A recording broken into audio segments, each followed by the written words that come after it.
নমস্কার বন্ধুরা, বাংলা গল্পের সোনাঝুরিতে সকলকে স্বাগত।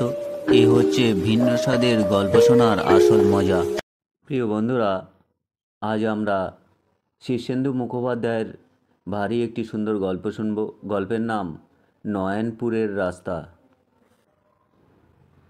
নয়নপুরের জল খুবই বিখ্যাত। সেখানকার জল একবার পেটে গেলে শুধুই খিদে, অনিদ্রাও দূর হয়ে যায়, গায়ে বেশ জোর আসে,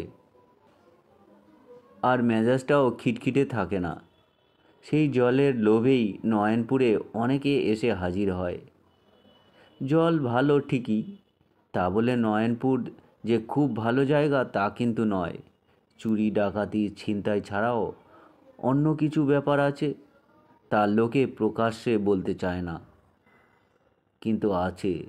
আর সেটা কানুবাবু বেশ ভালোই টের পেলেন। কানুবাবু মানে হলেন কানাই সূত্রধর। পেটরোগা মানুষ, বেজায় অম্বলের ধাত। 12 মাস কাঁচকলা, পেঁপে, কাঁচা কলা, কাঁচা মুগের ডাল, এই হলো তার পথ্যি। ভালো মন্দ খেতে বড় ভালোবাসতেন, কিন্তু এখন আর সেই সব গুরুপাক জিনিস তার খাওয়া বারণ। তার জীবন থেকে পোলাও, কালিয়া, পায়েস, পিঠে, বিরিয়ানি, চপ, কাটলেট, আম কাঁঠাল সব বিদায় নিয়েছে। কানুবাবুর মনে বড়ই দুঃখ।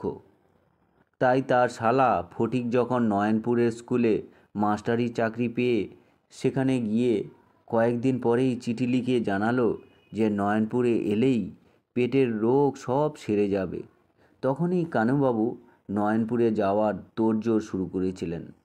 কিন্তু কদিন পরেই ফটিক চিঠি লিখল, এখন আসার দরকার নেই, এখানে অনেক বিপদ আপদ আছে। কানুবাবুর গিন্নি বেঁকে বসলেন। ও বাবা, বিপদ আপদের কথা যখন লিখছে তখন আর ওখানে গিয়ে কাজ নেই। কানুবাবু কিন্তু দম্বার পাত্র নয়। তিনি বললেন, আহা, বিপদ আপদ আবার কিসের? ফটিক তো ওখানেই আছে। সে যখন আছে তখন আমরাও কদিন ওখানে থাকতে পারবো। গিন্নি সেই প্রস্তাব নাস্বাদ করে দিয়ে বললেন, কিছুতেই নয়। কানুবাবু বড্ড হতাশ হয়ে পড়লেন। বিপদ হলে হতো, তবু তো 2-4 পদ ভালো মন্দ খাওয়া যেত। তবে সুযোগও এসে গেল। গিন্নি কয়েকদিনের জন্য তার বাপের বাড়িতে চলে গেলেন। কানুবাবু দেরি না করে পরদিনই সকালবেলা নয়নপুরের উদ্দেশ্যে বেরিয়ে পড়লেন। নয়নপুর একেবারে হাতের কাছে নয়, বেশ দূরেই। তার ওপর পুরনো পোল ভেঙে যাওয়ায় অনেকটা ঘুরপথ দিয়ে যেতে হলো, আর বাছুর ভাঙায় এসে বাকিটা হাঁটা পথ। হাটের লোকেরা বলল, খাল পেরিয়ে মাইল 3 গেলেই নয়নপুর। পেটে অনেকক্ষণ দানা পানি নেই। হাটে মুড়ি মুড়কি কিনে গোগ্রাসে গিলে টিপকলের জল খেয়ে খানিক শান্তি হলো। তারপর তিনি বেরিয়ে পড়লেন। হাটের লোক বলে দিয়েছিল, খাল পেরিয়ে কিছু দূর এগোলে তেমাথা পাওয়া যাবে, বাঁদিকে নয়নপুরের রাস্তা, গিয়ে দেখুন।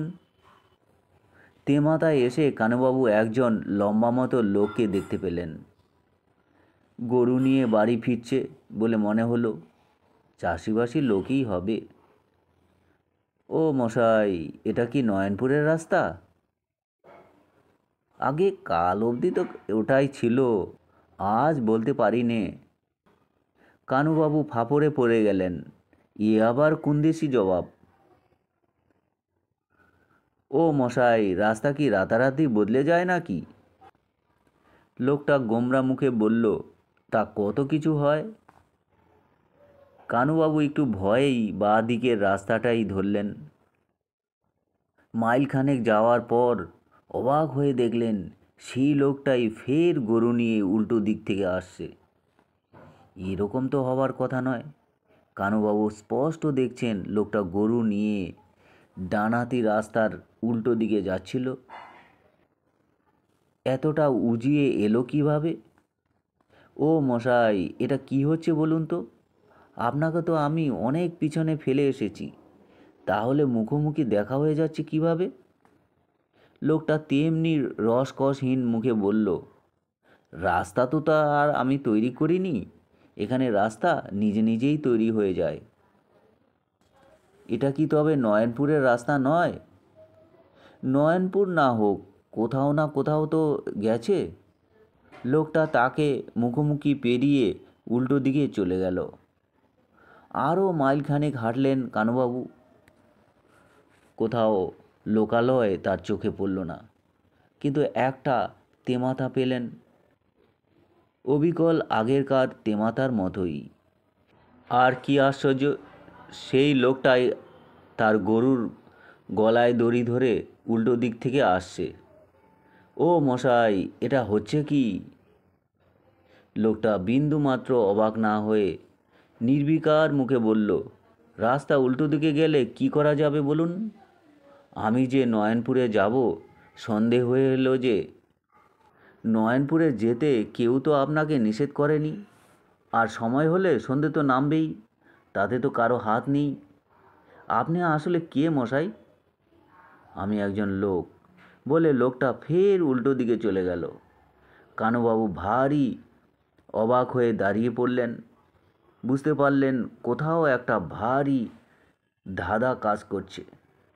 বাছুর ভাঙার হাটে এসে ফের জনে জনে জিজ্ঞেস করে জানলেন, খাল পেরিয়ে তেমাথার মোড় থেকে বাঁ হাতের পথটাই নয়নপুরের রাস্তা, তাতে কোনো ভুল নেই।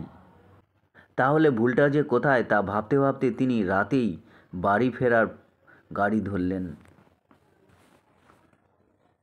তো বন্ধুরা, এই ছিল শীর্ষেন্দু মুখোপাধ্যায়ের ভারী সুন্দর গল্প পাঠ। আপনাদের যদি ভালো লাগে চ্যানেলটির সঙ্গে থাকবেন, সাবস্ক্রাইব করবেন। সকলে ভালো থাকবেন, ধন্যবাদ।